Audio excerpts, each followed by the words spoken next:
Hi అండి. అందరు ఎలా ఉన్నారు? నేనైతే చాలా బాగున్నాను.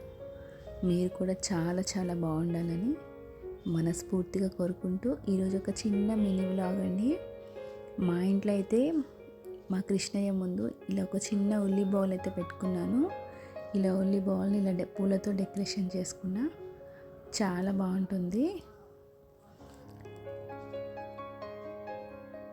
ఈ ఉల్లి బాల్స్ని డెకరేషన్ చాలా విధాలుగా చేయవచ్చు. ఒక్కొక్కసారి ఒక్కొక్కలాగా చేస్తాను.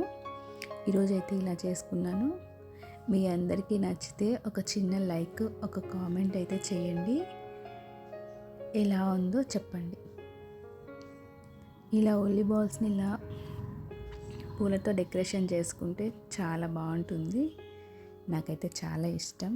ఇలా చిన్న చిన్న ఐటమ్స్ ఇలా డెకరేషన్ చేసుకుంటూ ఉంటాను. మా ఇంట్లో ఉన్న చిన్న కృష్ణయ్య బాగున్నాడు కదా. నేనైతే పూజ చాలా సింపుల్గా చేసుకుంటాను. చాలా ప్రశాంతంగా ఉంటుంది. ఈరోజు పిల్లలకైతే శాండ్విచ్ చేసి ఇచ్చాను.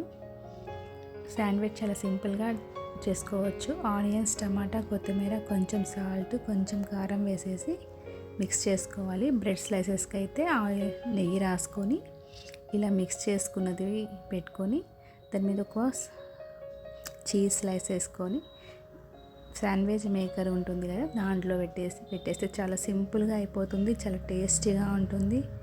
చాలా బాగుంటుంది. పిల్లలకి ఎంతో ఇష్టమైన శాండ్విచ్. Thank you.